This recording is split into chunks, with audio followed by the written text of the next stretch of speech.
Hello, আসসালামু আলাইকুম বন্ধুরা।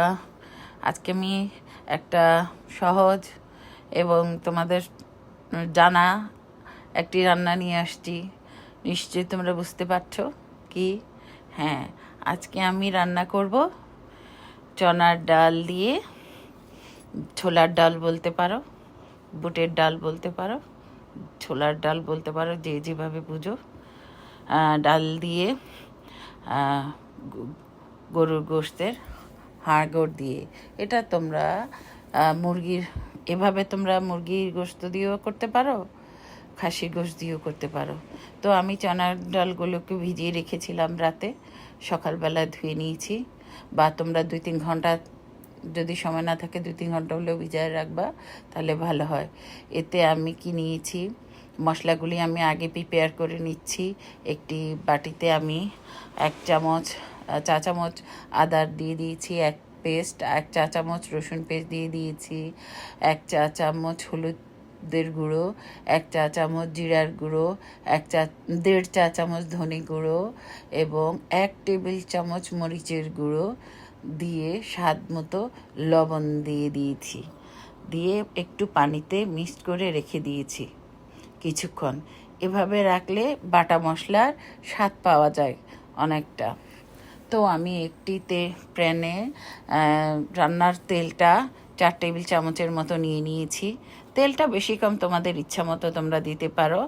তারপর আমি এতে গোটা এলাচি, দারচিনি, তেজপাতা, তারপরে 1 কাপের মতো কুচনো পেঁয়াজ দিয়ে দিয়েছি। দিয়ে একটু ভেজে, পুরো ভাজিনি, একটু হালকা ভেজে আমি মশলাগুলি অ্যাড করে দিয়েছি।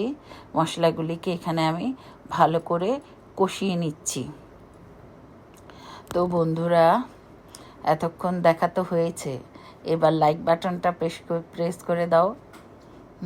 এখন আমি এতে 1 টেবিল চামচ পরিমাণ কেচাপ দিয়ে দিব। এই কেচাপটা আমি দেই, এতে রান্নার কালারটাও সুন্দর হয় আর টেস্টটাও একটু ডিফারেন্ট হয়।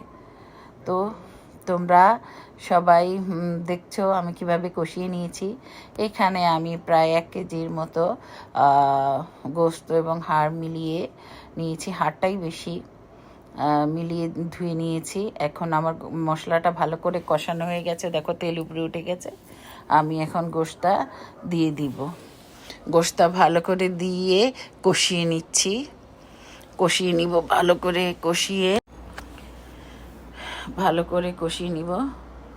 তো আমি দেখো গোশতটা সুন্দর করে কষানো হয়ে গেছে। এখন আমি এতে ভিজিয়ে ধুয়ে রাখা ডালগুলো দিয়ে দিব। ডালগুলো দিয়েও আমি একটু কষিয়ে নিব। তো বন্ধুরা, এতক্ষণ যারা দেখেছো, সাবস্ক্রাইব যদি নতুন বন্ধু হও করে দিবে। আর কি করবে, কমেন্টস, অবশ্যই সুন্দর কমেন্টস করবে। সুন্দর কমেন্টস কি, যদি আমার কোনো ভুল হয়ে থাকে তাও বলতে পারো, কিন্তু তোমাদের কমেন্টস আমার জন্য অনেক জরুরি। কারণ একটা কমেন্টস আমাকে অনেক মোটিভেটেড করে একটা ভালো কিছু শেখার বা তোমাদের কাছে যাওয়ার। আর বন্ধুরা, ফুল ওয়াচ দিবে প্লিজ। আমি কিন্তু সবাইকে গিয়ে ফুল ওয়াচ দিয়ে আসি। আমার সাথেও তোমরা সেটাই করবে আশা করি।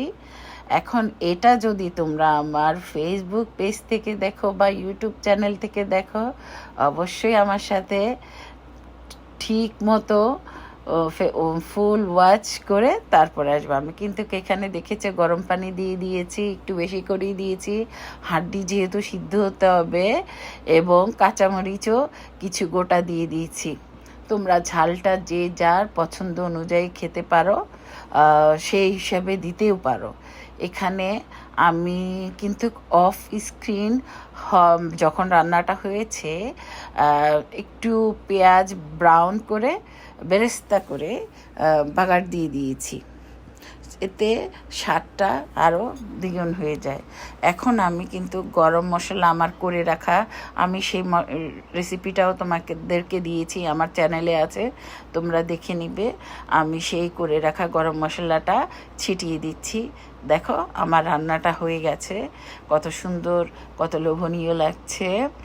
এখন আমি খাওয়ার পালা। খুবই মজা হয়েছে, বিশ্বাস করো।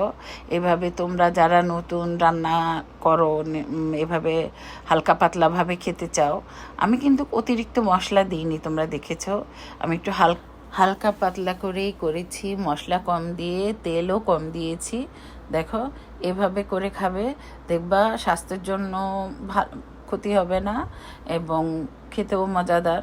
তো আজকের মতো আল্লাহ হাফেজ।